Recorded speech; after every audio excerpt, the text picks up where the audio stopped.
This is code.org. Let's see what we're doing. All right, what do you think this program does? Students, keep in mind once you type in this box, you'll be able to hit run, but make sure you're correct because once you hit run, you're unable to change your answer. So let's walk through this. We have my council and we have this calculator class. So we declare some integer variables, first number, second number, and number list full of tens. Interesting. Int first sum is equal to calculator, calc sum first number plus second number.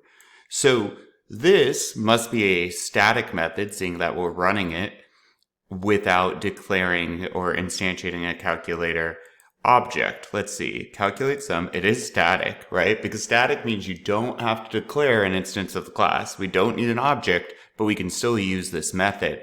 And we pass it num1 and num2. Well, num1 is 100, num2 is 50, 150, and so it returns, what does that equal? Okay, well, it returns 150. So first sum must equal 150. The sum of first number 50 and second number 50, first number 100 and second number 50 is, well, 150.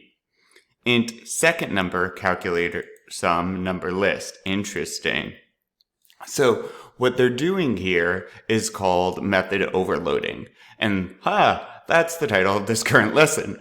So how this works is, notice we have two methods or two functions with identical names.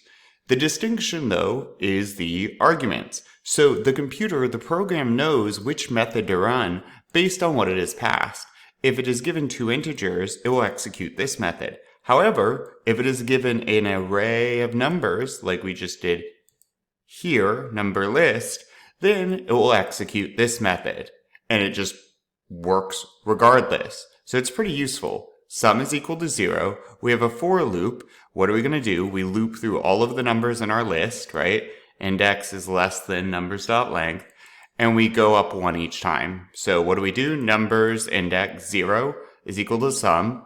Plus equals means whatever it used to be equal to plus the new value, bloop, back around. So we're at 10. 10 plus 10, because what's the second index here? Oh, look, index 1. Right, index 0, index 1 is equal to 10. So 10 plus 10 is 20, zoop, back around.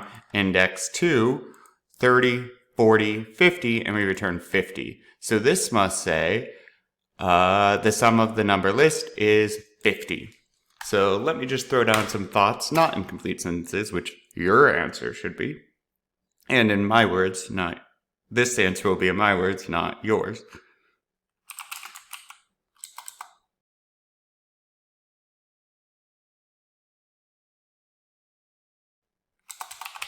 Okay, so as I explained, I just threw it in some words here. Let's give it a shot. Boom, boom, boom. Cool. Now make sure you understand this. If you don't, you want to go back through this, because if you don't understand this lesson, yikes, right? Regardless, onward.